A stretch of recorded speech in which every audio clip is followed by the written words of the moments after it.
Back to that breaking news that we've been following all morning long. The pro-Palestinian encampment at George Washington University was cleared by police in the last hour. They started this process around 3 a.m. This comes after protesters marched to the university president's home last night. Our team coverage starts with Randy Ayala, who's live in Northwest D.C. Now, Randy, you had protesters where you are, but they're already starting to move to another location.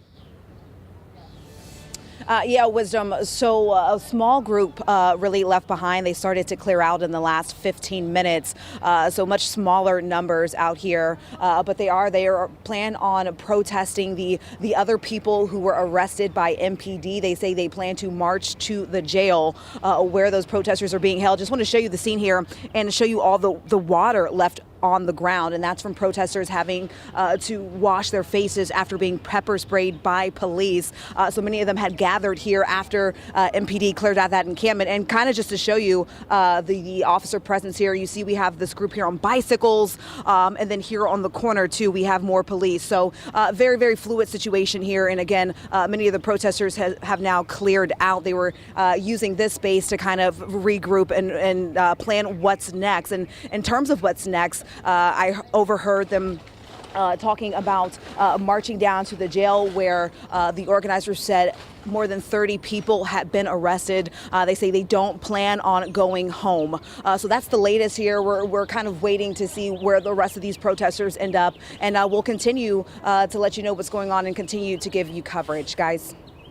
All right, Randy, thank you very much for that report. Now, we've seen this happening all over the country, but specifically at George Washington University, the president of the school, Ellen Granberg, had released a statement about this whole thing, saying that, you know, there's a peaceful protest that was taking place, but this is her statement, within the last 5 days, things have changed because people from outside have come in and made the situation worse. She said it had gone from a peaceful protest to illegal and potentially dangerous occupation. Yeah, and I know that some lawmakers actually went down, basically saying that this needed to be cleared out. The pressure was mounting on the mayor and the police chief. So let's get another perspective now. Jess Arnold has been on the GW campus since things started to heat up. We want to warn you, we're on a bit of a delay with Jess because she can tell us that there had been some very, let's say, colorful language being thrown around as everything was being cleared out there. But so wait for a delay with Jess when we toss it out to her. But Jess, how are things looking right now from where you are?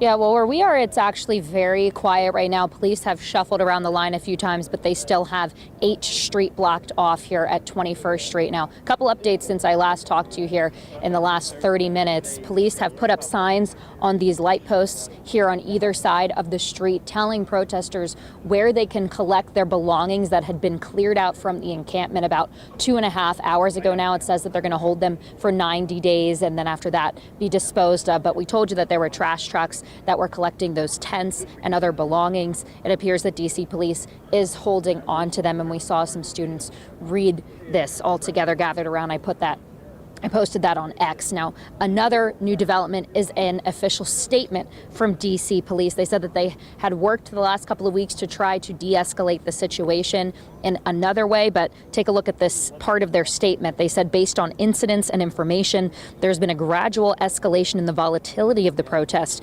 Therefore, this morning, working closely with the GW administration and police, MPD moved to disperse the demonstrators from the GW campus and surrounding streets.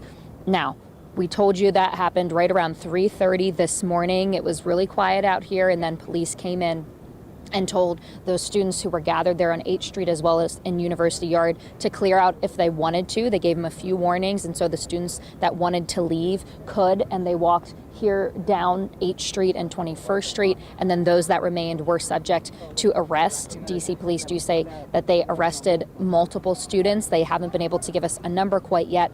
We are also told that a group of students that had left University Yard and H Street voluntarily had then walked around the block toward 20th Street, and they got into some kind of a clash with police. They said that police deployed pepper spray. Still working to confirm how many students were impacted by that. Also told that more arrests were made over there, and that's closer to where you just heard from my colleague Randy Ayala, who is over there right now this morning. But again, the latest developments are that it is still pretty quiet over here It looks like the activity has moved over near where Randy is, and she said that some of those students are moving now, but we have that information now posted about where students can collect their belongings. Police are still holding this line, and we see a large police presence down the street right outside of University Yard. So it's unclear exactly how long this area will be blocked off, but it's still holding now about 2.5 hours after that encampment had been cleared out, guys. Right. What a difference, a couple of hours makes. Jess, thank you.